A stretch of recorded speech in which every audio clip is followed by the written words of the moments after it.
I'm introducing you to the Elector method of measuring water quality with an MP7. At the moment I have on a conductivity probe. The system I'm going to measure is a Valiant Ecotech connected to radiators circa 20 years, steel rads, in a small bed set, only 3 radiators in the system. Aside from the water quality, when this boiler was commissioned, we set the part load and the D0 code down to its absolute minimum, 7 kilowatts, as you can see. So the idea with a small system on the part load is you're not trying to dump too much heat down 22mm pipes into a few radiators. This system is on a mini bore pipe work, so not a great water quantity in here and certainly not a great heat demand. So first thing I'm going to do, I've taken 2 samples, one the system water and the other the tap water. So the system has not been filled with chemicals, and what you see is the conductivity of the tap water is sitting on about 380 microsiemens. You will see that when you take a sample it takes a while for it to settle. I'm going to speed things up a little bit here just for efficiency. So that's about 380 microsiemens on the conductivity. When you take the probe out and put it back in, you'll see it taking a while to settle again. So now, after another couple of minutes and a quick reading, the conductivity's sitting on about 460 microsiemens. The total dissolved solids, 306 ppm, 312, right, we'll call that 310. Salts, 232 parts per million. So now I'll move the indicator back onto conductivity.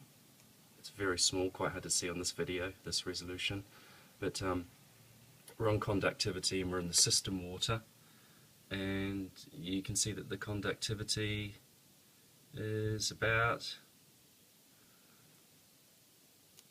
452 microsiemens. Click along to the salts, to the TDS, and total dissolved solids about 300, and salts about 225. And we'll talk in future videos about what these values mean, but you can see a very old system. The old boiler failed and was full of magnetite sludge, and that was because of a failed expansion vessel, and basically all of the corrosion was back at the system. Was going into the system from the boiler, so the boiler was the root cause of the corrosion. Fitted the new boiler. All it's had is the cold flush, hot flush, cold flush, hard flushing, no power flushing, no chemicals, and here we are 14 months later, and the only difference you notice is a slight tinge in the glass on the right, if you can see it, a little bit of the sort of iron oxide or the, off the radiators, and that's the sample of the tap water. What you'll see in this reading is the pH. So I've got a pH probe on now. I'm just going to take the cover off. It sits in a buffer solution in the cap, a soaking solution rather, pH 4. So we'll offer the pH probe up to the mains water sample straight from the cold tap at the kitchen sink, and we'll see it probably settle around about 7.4, 7.5. You can get information off the internet from the water companies, and they actually give you the supposed pH as it leaves the treatment station, or what the value is expected to be, so you can check those off against each other out of interest as well. So it takes a while for the pH to climb up, 7.1, getting up to 7.2. So while you're doing this check, pH will take the longest to check. You get your water samples ready while you're doing something else. Measure the temperatures. You can see on this, I don't know if you can see, the temperature is 23 degrees on the tap water because it's starting to warm up to the room temperature. So pH is still settling to measure, and we're getting close to the 7.5.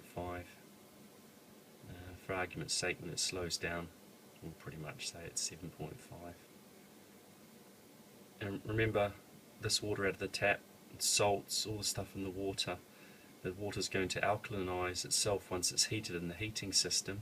So the method at 7 kilowatts, I've taken it up when I commissioned it with a forced high fire at maximum temperature. I adjust on the software. That's just to get the gases out of the water much as possible. Little trick, but it seems to work very, very well. And we have stable systems with no need for chemicals. So there we've got pH on 7.5. So we're moving out into the sample of the system water. A little bit of adjustment there, and you'll see straight away that that's shifted along from pH 7 to 8.6. So we could talk a lot about what's going on here, but we have to do that on another video, or there's plenty of reference material on the Elector website, and you can email us directly to get information. I'm going to give those details on another video. So pH now is 8.7, and that's about 22.9 degrees. So another little note about this job: we had a pressure loss problem, and it was leaking on the spire vent. So we're going to remove that. Definitely nothing going around the system. There's nothing in the trap after 14 months of duty. Remember, combination boilers, nothing happens with the filter during the summer months, so 14 months of duty probably becomes about 9 months, but that's going to be cut out and removed, and I'll be putting an extra expansion vessel in as a replacement. Doesn't need it with the heat load, but it's now a habit that we stick to rigidly because we have an issue with the quality of the expansion vessels provided with these boilers, and particularly this one. There's been some issues with expansion vessel quality. So that's a little bit of information about the Elector MP7, and we're measuring pH, conductivity, TDS and salts.